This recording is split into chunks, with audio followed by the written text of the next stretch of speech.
Pleasure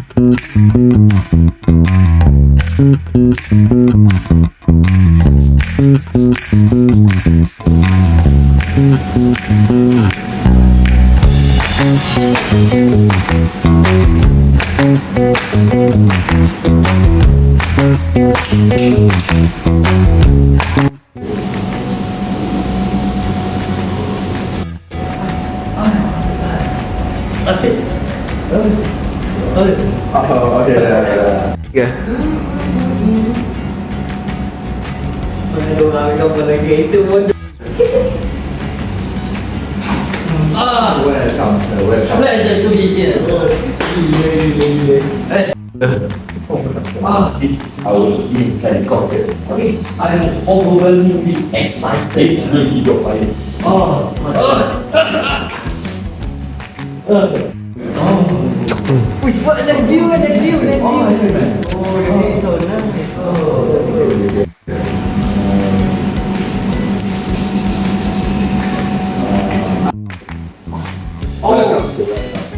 A wonderful experience. Yeah. Now we are at let's go. Hello. Welcome to the seminar. Please register your LinkedIn.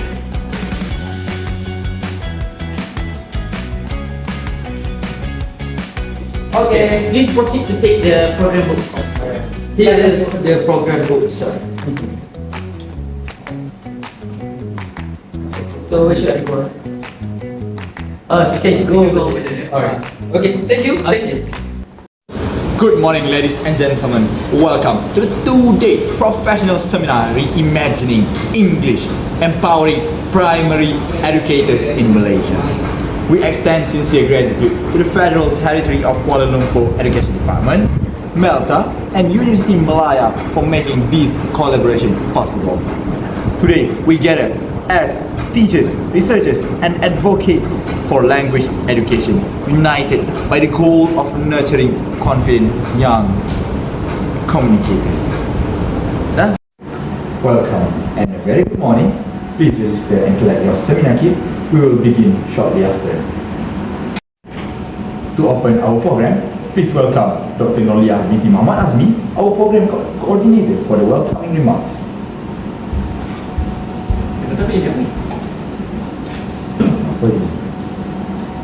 Assalamualaikum and a very good morning. On behalf of JPN WPKL, I welcome every dedicated educator here today. The seminar celebrates innovation and collaboration. We are honored to host Professor Eleanor Payne from Oxford and our distinguished Malaysian scholars. May this session speak ideas that continue to grow in your classrooms. Thank you. Let us begin with a short prayer to bless our seminar. I invite Brother Khalid to lead us. Moment of silence. Bismillahirrahmanirrahim. Fatiha. Alhamdulillahirabbil alamin wassalatu wassalamu ala asyrafil anbiya'i wal mursalin wa ala alihi wasallam. Okay, time to warm up. Everyone, please stand. Repeat after me. These tongue twisters. Focus on clarity, not speed. It is our honor to invite Professor Eleanor Payne, Professor of Phonetics and Phonology at the University of Oxford. Please give her a warm welcome. Good morning, esteemed colleagues, educators, and fellow language enthusiasts. It is a true pleasure to be here in Malaysia, a nation celebrated for its linguistic diversity and cultural richness. The theme of this seminar, Reimagining English, Empowering Primary Educators, resonates deeply with me because English in Malaysia is not merely a doctrine. It is transformed through the influence of many languages and voices. In this first slot, I will discuss speech, variation, and phonological patterns in multilingual contexts, focusing on how these phenomena appear in Malaysian classrooms. Understanding how children speak and why they sound the way they do allows us to teach English more effectively and with great empathy. Okay, next. Let us begin by clarifying what speech variation means. Speech variation refers to the natural differences in pronunciation, rhythm, and sound structure that occurs across speakers. These differences can be influenced by region, social class, education, and importantly, contact between languages. The social linguist William Lane Labov, through his landmark studies in New York City, demonstrated that speech varies systematically according to social and contextual factors. In multilingual societies such as Malaysia, variation is even more complex. Children hear and use English, Malay, Tamil, Mandarin, and many more local dialects such as Hokkien, Kelantanese, or Iban. Each of these languages has its own sound system, and when a child learns English, those systems often interact. David Crystal once said that language is never uniform because it reflects identity, experience, and emotion. The variation we hear in our classroom is not a sign of confusion, but a sign of linguistic richness and adaptation. Let's take a look at the phonological patterns in multilingual speakers. Well, phonological patterns, it refers to the mental system that governs how sounds are organized and produced in a language. In multilingual learners, these patterns often overlap. For example, a Malay-speaking child might say very instead of very, or think without the H instead of think. This happens because Malay does not have the V and T sound, so the child substitutes similar sounds from their first language.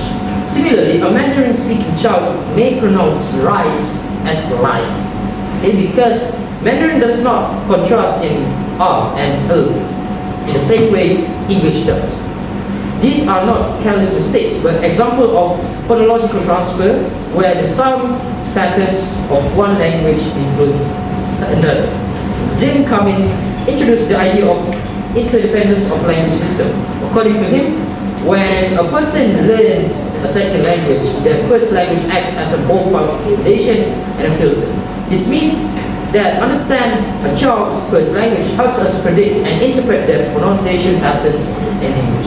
As educators, this awareness can guide us in identifying which pronunciation issue stems from natural language transfer and which require targeted support. For many years, language teaching practices viewed next slide. Okay. For many years, language teaching practices viewed variation and accent as problems to be corrected. Learners were taught to imitate standard or native pronunciation to sound fluent. However, contemporary research tells a different story. Scholars such as Jennifer Jenkins and Barbara Sethofer, pioneers in the study of English as a lingua franca, argue that intelligibility matters more than native-like accuracy. In a globalized world, English functions as a bridge between speakers of different backgrounds. The goal, therefore, is not to sound British or American, but to be clearly understood and confident.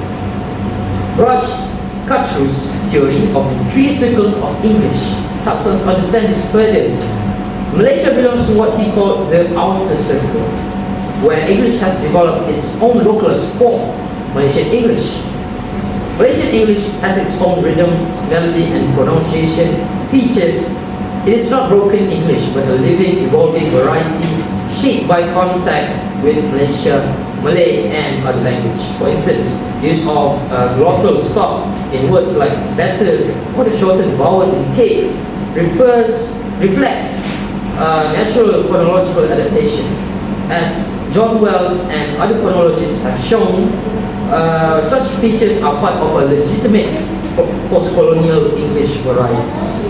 Recognizing this helps us move away from deficit thinking and towards celebrating multilingual as a source of strength.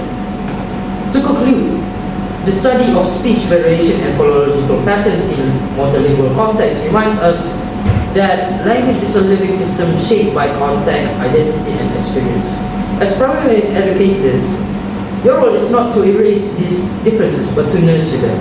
By embracing multilingualism, you empower students to see English not as a foreign code, to master, but as a flexible tool for communication and self-expression. Kante once said that language is the most fundamental resource we have for making meaning in multilingual society like Malaysia. We are fortunate to have many resources.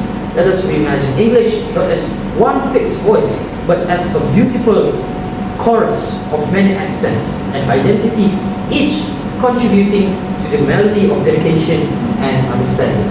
Thank you. Oh yeah, Professor. You can sit there. We are going to eat after this. Okay, please begin.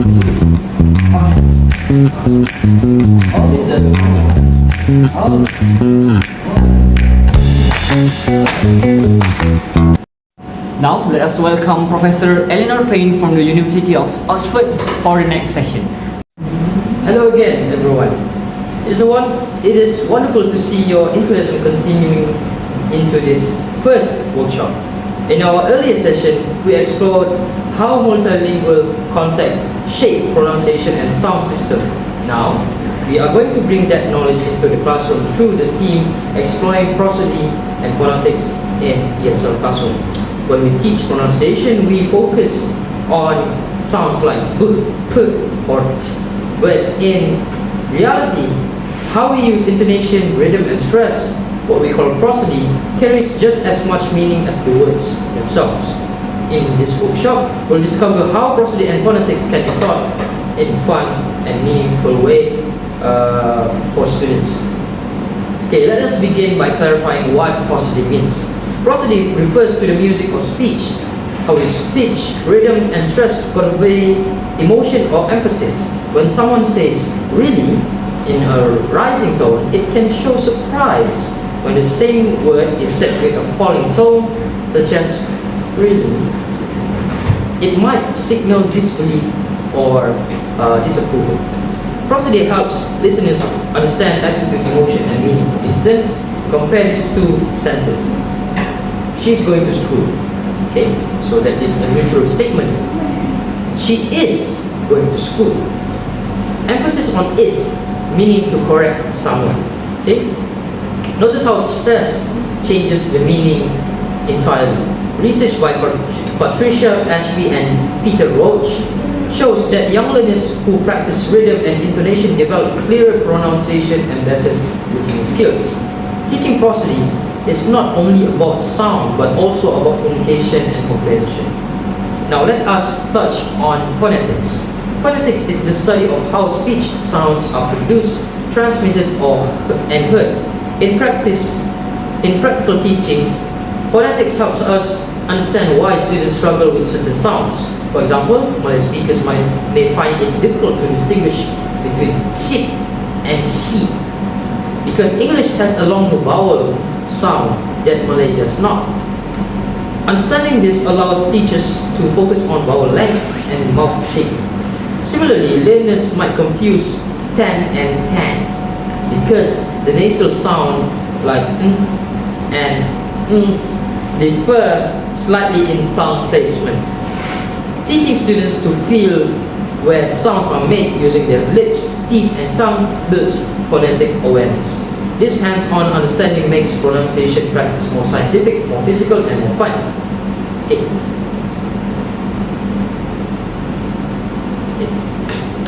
To conclude, prosody and phonetics reminds us that language is not just structure but sound, movement, and motion. When we help students understand the rhythm and melody of English, we are giving them the tools to connect, and to express, and to belong. Let us continue reimagining English education, one sound, one rhythm, and one confident voice at a time. Thank you for your participation, and I hope you will bring these ideas to life in your classroom. Oh yeah, Professor. You can sit there. We are going to eat after this. Okay, please begin.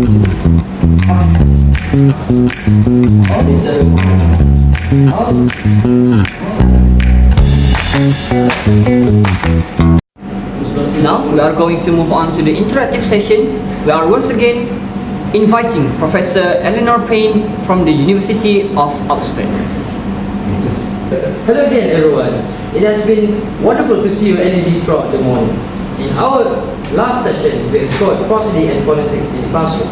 Now we will take a closer look at how accent and intonation influence comprehensibility, how easily our speech can be understood. Let us begin with a quick reflection. Think about how English is spoken around the world. A British person, an Indian person, and a Malaysian person might all pronounce the same word differently, but all understood in their context. That is the beauty of world Englishes. An accent is the way we pronounce sounds. It reflects our linguistic background and identity. According to linguist Peter Trudeau, accent variation is natural and unavoidable. It is part of who we are.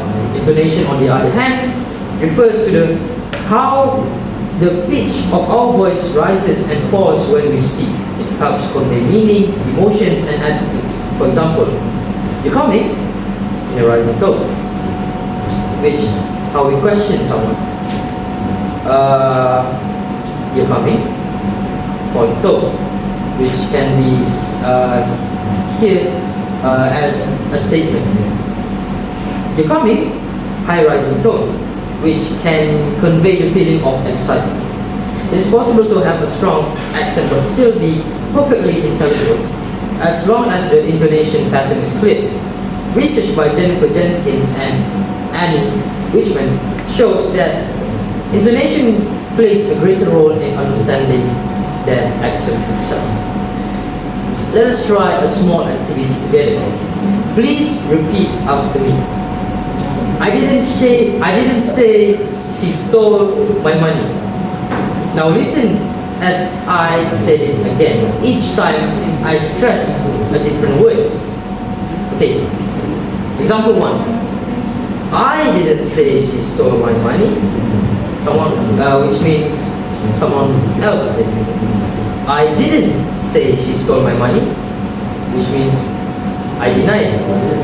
I didn't say she stole my money, I implied it. I didn't say she stole my money, someone else did. I didn't say she stole my money, she borrowed it. See how the meaning changes even though the words stay the same? This is the power of stress and intonation. Now imagine teaching this to your students. You can turn it into a short drama or guessing game. One student says the line with a different stress and others guess the meaning. It helps learners develop awareness of how rhythm and tone carry meaning. To close this session, remember this key idea. Clarity comes from rhythm, tone, and intention, not from sounding native. Thank you everyone for joining this interactive. Excuse me, Professor. My name is Syamil Aiman and I'm from SK Putrajaya. I'm a teacher there. So my question is, so every time in my class, so my pupils always mix English and Malay. For example, they always ask me, "Teacher, I don't have that pencil." So how should I correct them? Let's code switching. Model the full English sentence softly, but don't shame them. It's bridge, not a barrier.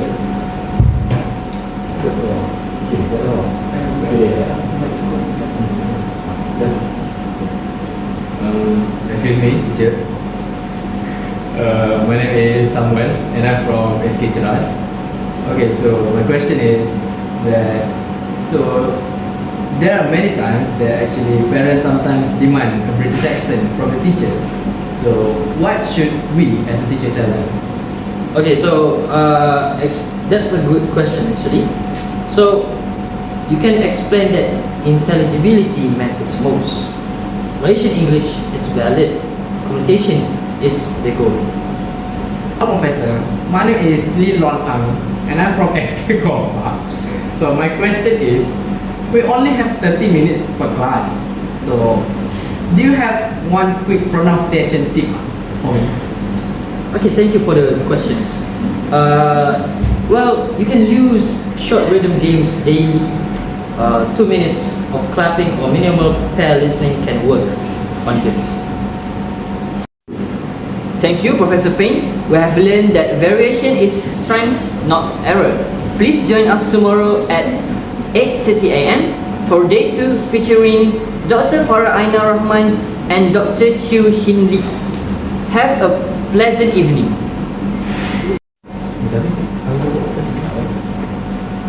Okay, now we will move on to the reflection stage. Okay, can I ask anyone to come? You. Okay, please. Okay, you can come up the stage. Okay, good. All right. So, what do you think of this seminar? Any reflection? So actually my reflection is that from this seminar, this session, I know that the rhythm activities really help my students. That's music to my ears, literally. Okay. Hello. Hi, welcome to our seminar. So for Yeah. Good morning and welcome back. Yesterday, we explored the sound of language. Today, we dive into storytelling and technology. Our journey continues from voice to imagination, from imagination to innovation. To start our second slot for day 2, please welcome Dr. Farah Aina binti Rahman from University Malaya. Good morning, respected colleagues, educators, and distinguished guests. It is a true honor to be here today to share insights on a topic that lies at the heart of 21st century education. Digital storytelling for language empowerment in primary ESL classroom is the topic that I'm going to be delivered on this day here today. As an educator and researcher deeply passionate about language learning and digital pedagogy, I believe that storytelling, one of humanity's oldest teaching tools, has found a new powerful form in the digital age. Storytelling has always been central to how children learn. Through stories, children connect words, emotions, ideas, and imagination and language with culture. In English as second language, in English as second language classroom, storytelling does more than just teach vocabulary or grammar. It builds confidence, empathy, and a voice. However, in our digital era, the nature of storytelling is evolving. Today's learners are not just consumers of stories, they are creators. They have access to technology that allows them to tell their own story through image, sounds, animations, and voice recordings.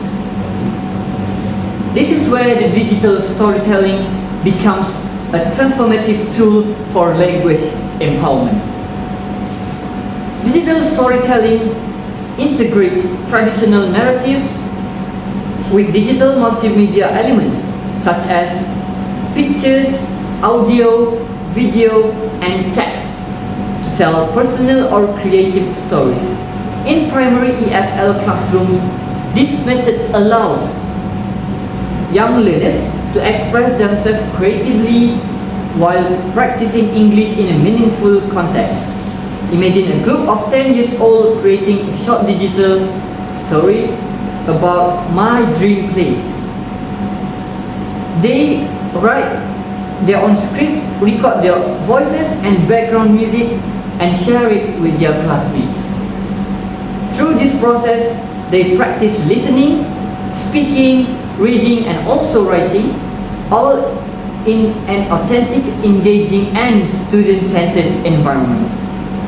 Have you ever wondered why digital storytelling empowers language learners? Digital storytelling empowers students in several ways. It can encourage creativity and self-expression. Learners become active producers of language, not passive recipients. They express personal experience and ideas in English through creative and digital platforms. Secondly, it promotes collaboration and communication. When students work together to plan, write and produce digital stories, they naturally communicate in English, negotiate ideas and solve problems collaboratively. Moreover, it can also build confidence and motivation. Children often feel more confident speaking in English when using technology. Recording and editing their own voices allows them to rehearsal and reflect, turning anxiety into excitement. Furthermore, digital storytelling can also support multiple learning styles. For example, like visual, auditory, kinesthetic, all can benefit from this approach. Technology bridges differences and make learning more inclusive. And lastly, digital storytelling can enhance critical and digital literacy. This is because students learn not only how to use English but also to navigate and evaluate digital content, and essential skills in today's information-driven world. As an educator, our role shifts from being transmitter of knowledge to facilitators of creation. We guide students to plan their own stories, scaffold their language use, and integrate technology meaningfully. Teachers can use simple, accessible tools such as PowerPoint, Canva, or storytelling app like Story Jumper or Book Creator. The focus should always remain on process of learning, not just the final digital product. In conclusion, digital storytelling is not just a technological trend, it is a bridge between language, creativity and identity. It allows our young TSL learners to discover that their voices matter, their stories are worth telling, and their language learning journey can be joyful and empowering. As educators, we have the responsibility to inspire, innovate, and integrate, to use digital storytelling not merely as a tool, but as a pathway to a meaningful communication and lifelong learning. Let us continue to create classrooms where every child's story can be heard, shared, and collaborated in English, their own voice. Thank you so much. I think that's all from me. Thanks so much. Excuse me, Dr. Farah. My name is Rajani and I'm from SK3312. So I have a question. My pupils are always shy to record their voices. So do you have any advice for them? Thank you, Rajmi, for the question. So you say that your pupils are shy to record their voice, okay? So my suggestion, you start with a group narration or background music, and then you praise their effort even though their voice is not perfect.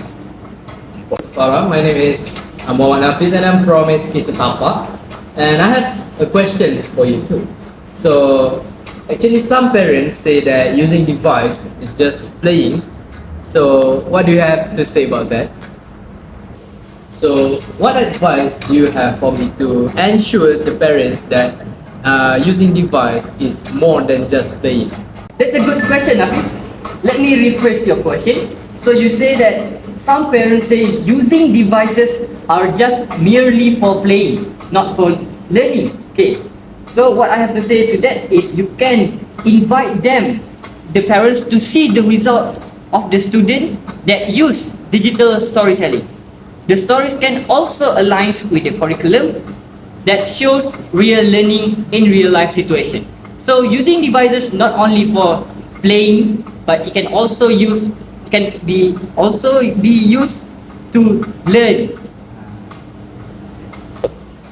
Hello, my name is Jack Fong Hauser and I'm from SK Taman Tun. So I also have a question for you. So our internet is always slow at school. So can we work offline? What do you think about that? That is a great question, Jack. Certainly, we can use offline when you want to learn using digital stories. So you can use applications like PowerPoint. You can save the video, or you can just record using your phone without using any internet. So the heart of storytelling is expression, not handwidth, not bandwidth. Okay, dear, I'm going to eat here. Okay, okay,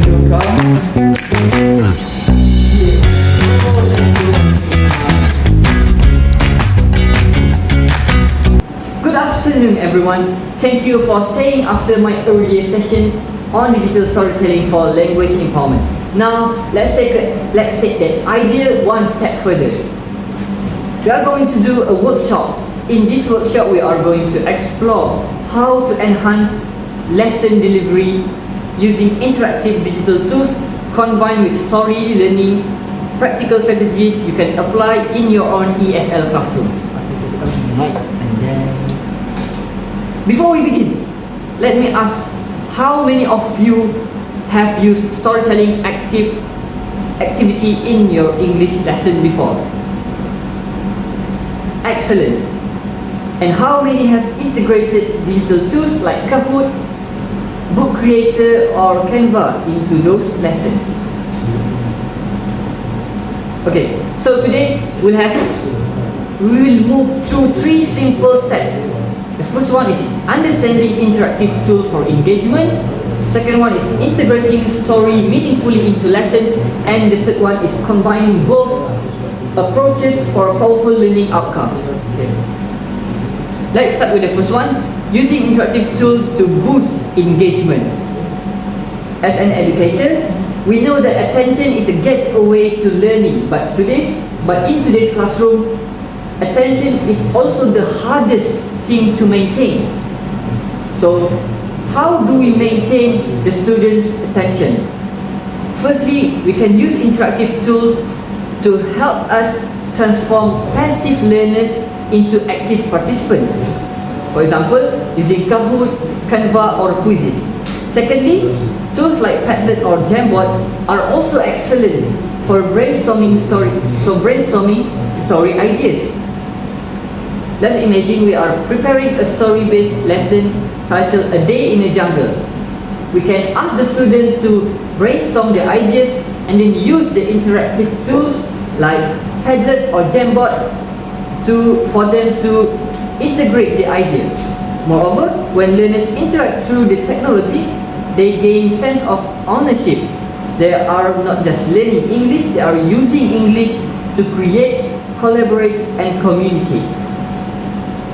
And then the next one is the second part, story-based learning for deeper understanding.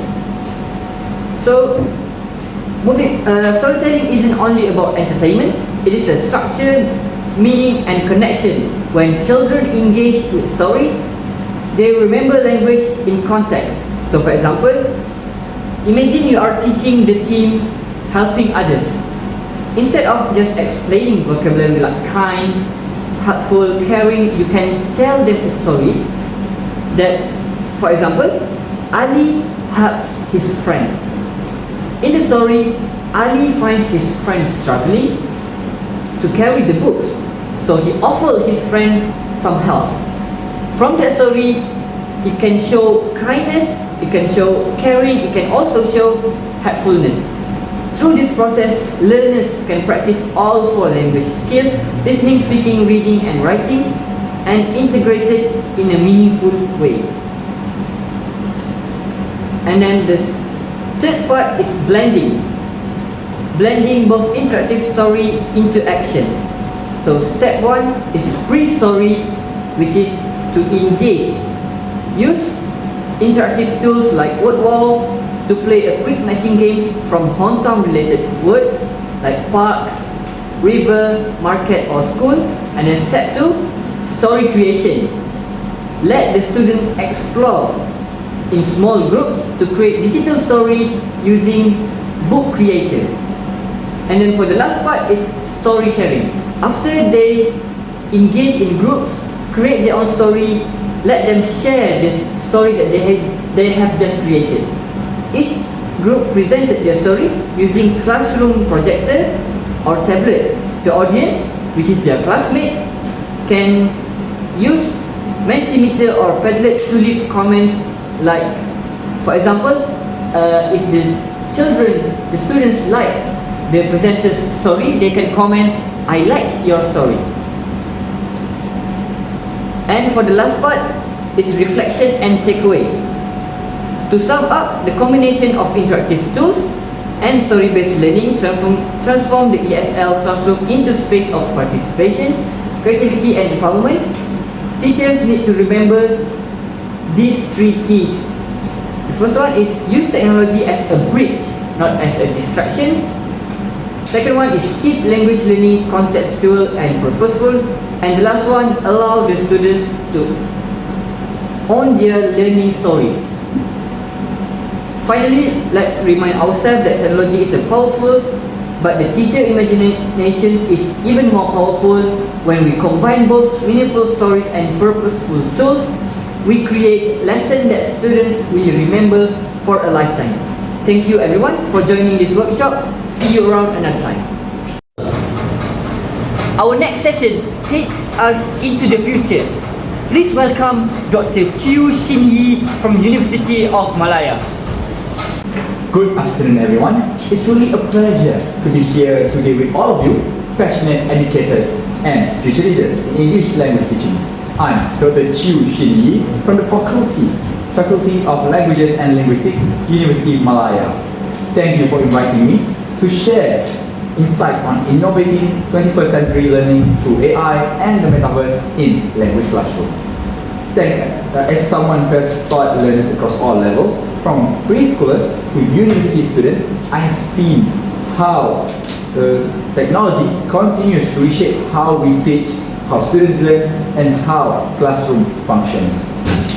So now let's take a look at the first slide.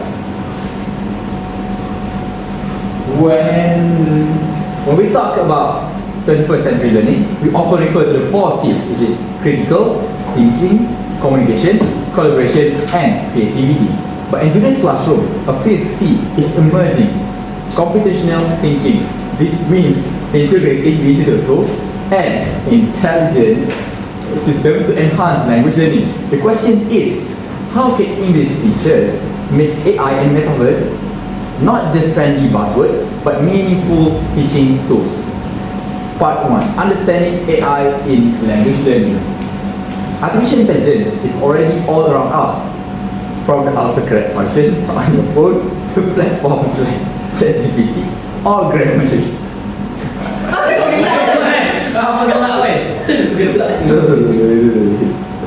But beyond writing assistance, AI can also personalize learning based on students' progress, provide instant feedback and pronunciation correction, simulate real-life communication through chatbots and virtual avatars. For example, an AI-based speaking assistant can help shy students practice dialogues privately before performing them in class, boosting both confidence and accuracy.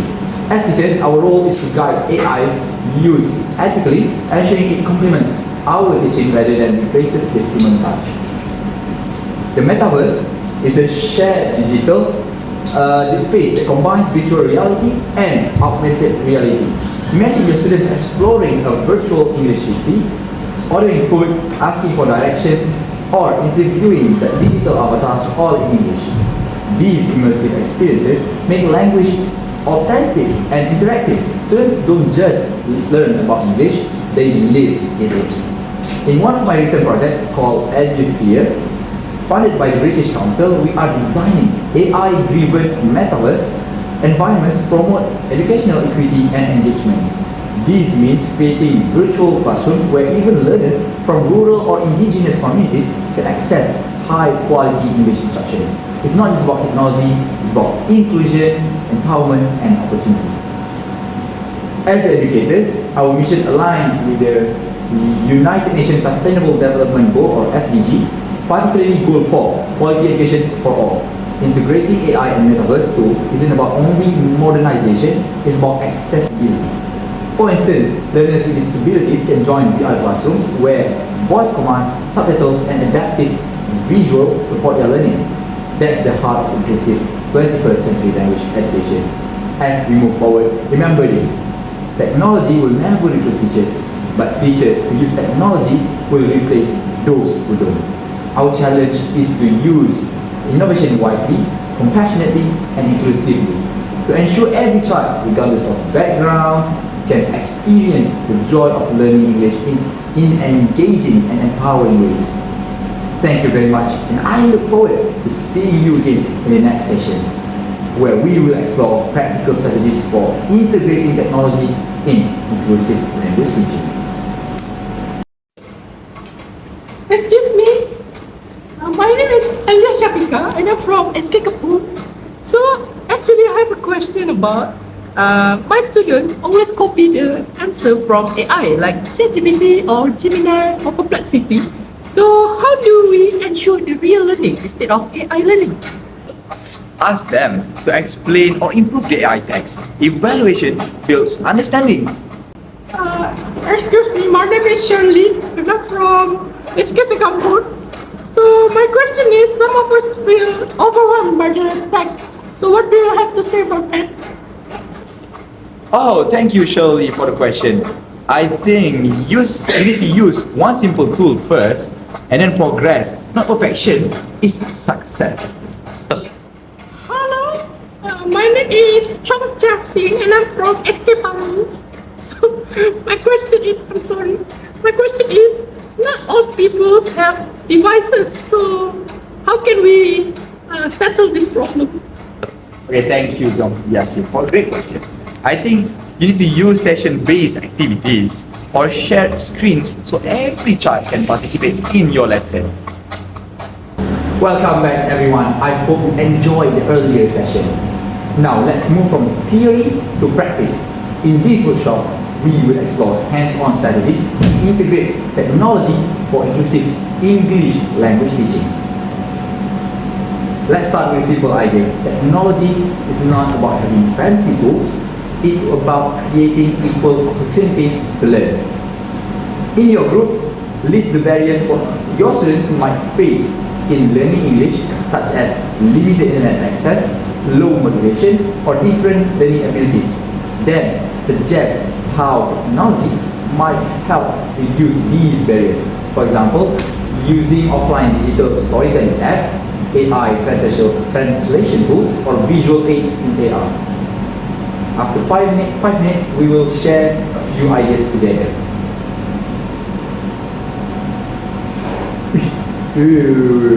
Damn. Sabar. Aku punya ni betul-betul buat aktiviti ni. Kau tahu habis? Tak kan buat aktiviti, aku suruh dia bagi arahan, lepas tu dia kena buat kerja group. Wait. Aku seorang je ni. Lepas tu dia buat aktiviti tu. Aktiviti tu buat benda lain pula. Wah, cacai lah. Okay, cacai lah, mampun. Pause. Pause. Now, let's imagine you are designing a short 30-minute English lesson using one digital tool. It could be Padlet, WordWall, or ChatGPT, or even a VR tool. Your goal is to ensure no student is left behind. Think of how you will differentiate the tasks, how you will assess fairly, and how technology will support inclusivity. Each group will present a 2-minute summary of your idea. Okay. Wonderful ideas, everyone. What we have seen today is that inclusive teaching doesn't require expensive tools, just creative and empathetic teachers. Whether it's using AI to personalize reading levels or creating a simple VR field trip to a virtual zoo, what matters most is how technology supports students' voices and agency. I encourage you to continue experimenting, sharing, and collaborating with your peers, because innovation begins with conversation. Thank you once again for your energy and dedication. It has been a joy learning with you today. Have a meaningful afternoon and keep innovating for your learners. Itu je, woi. Berapa minit? 2. Dapat dah berapa minit je? 9 minit je. Lah tu je ke? Ya. Tak lain. Oh, dia tak boleh pendek je. Ada salah tu. Apa tu? Boleh. Oh tak. Dah. Ya, dah tu aku tengok kat tambah skrip. Sekarang skrip dah hantar lah tu. Pada cepat. Tak. Kalau ikut seminar punya tu aku. Now we have reached the grand finale of our seminar. Please welcome our guest, Professor Dr. Eleanor Payne, for the certificate. Oh, thank you. Oh, thank you. Okay.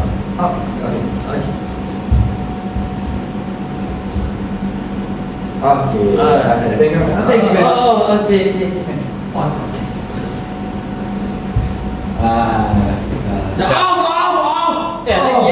Huh? Boleh. Lagi 2 speaker. Next one, we welcome Dr. Farah Aina binti Rahman from University Malaya to receive token of appreciation. Okay. Alright.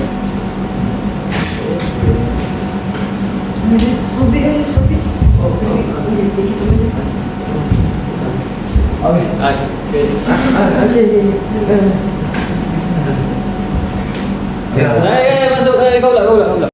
Sini. Okay. Ciu sini. Ciu sini.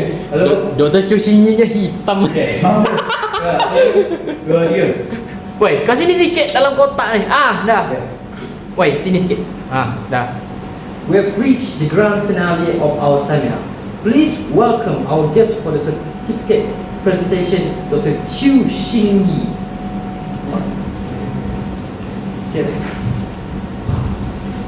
Oh, okay. Thank you very much. Kecekak. Thank you very much.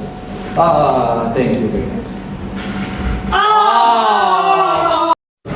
Thank you to our speakers, organizers, and participants.